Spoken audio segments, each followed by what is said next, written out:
बिस्मिल्लाहिर्रहमानिर्रहीम। मेरा नाम शेख मुश्ताक कौसर है। मैं कान्हामा से बिलोंग करता हूँ और मेरा राइज़ से एक इंडिपेंडेंटली और एक इनडायरेक्टली बहुत अच्छा गहरा रिश्ता रह चुका है, क्योंकि मेरे बच्चे जो है वो यहाँ पे ज़ेर तालीम थे, कोचिंग हासिल किया करते हैं। यहाँ की फ़ैकल्टी बहुत ही अच्छी है, यहाँ का एनवायरनमेंट पढ़ने लायक है, बहुत ही अच्छी तरह से यहाँ पे फैसिलिटेट किया जाता है, चाहे वो स्टडी मटेरियल हो, चाहे वो पढ़ने के लिए स्टडी रूम हो, well air conditioned study room है, सब कुछ मिलता है यहाँ बच्चों को। ख़ास तौर से यहाँ जो फीमेल्स आती हैं पढ़ने के लिए, बच्चियाँ आती हैं, उनके लिए एटमॉस्फेयर बहुत ही सॉफ्ट और अच्छा रहता है यहाँ पे। यहाँ की फ़ैकल्टी बहुत ख्याल रखती है बच्चों का, यहाँ की मैनेजमेंट ख्याल रखती है। अगर कभी कभार बच्चा यहाँ ना पहुँच सके तो उसके लिए पेरेंट को कॉल किया जाता है, पेरेंट टीचर मीट होती है यहाँ पे।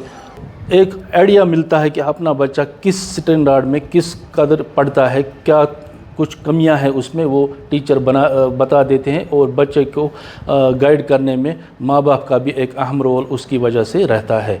तो तमाम नीट के जो एस्पिरेंट्स है या उनके पेरेंट्स जो है, जो इस वक्त कन्फ्यूजन के शिकार है कि अपने बच्चे को किस जगह दाखिल किया जाए कोचिंग के लिए, तो मेरा उनसे मशवरा है कि बिना किसी शक व शुबा के अनडाउटली वो अपने बच्चे को अपने नीट जो एस्पिरेंट से या JEE के एस्पिरेंट से वो उनको यहाँ पे दाखिल करा सकते हैं, एडमिट करा सकते हैं, क्योंकि यहाँ की कोचिंग बहुत ही अच्छी है। मेरा ज़ाती तजुर्बा है राइज़ के साथ, क्योंकि मेरी बच्ची हाल ही में उसने नीट का एग्ज़ाम क्रैक किया है और उसको अल्हम्दुलिल्लाह GMC में एडमिशन मिल चुका है। मेरे और भी 2 बेटे हैं जो यहाँ पे पढ़ते हैं। इस वक्त 9th स्टैंडर्ड में एक है और एक JEE की कोचिंग हासिल कर रहा है इस वक्त। बच्चे की सिलेक्शन का ताल्लुक है, उसमें एक अहम रोल रहता है मॉक टेस्ट्स का।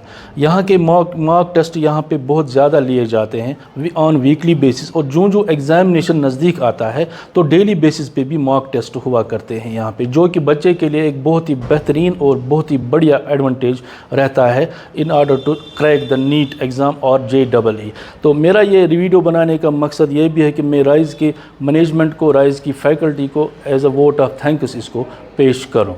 जैसे यहाँ राइज़ की टैग लाइन है इनकी, राइज़ विद राइज़, मैं समझता हूँ ये एक हकीकत पे मबनी एक टैग लाइन है। तो इसलिए मैं फिर एक बार गुजारिश करता हूँ तमाम एस्पिरेंट से कि वो आए, let us rise with the Rise. Thank you.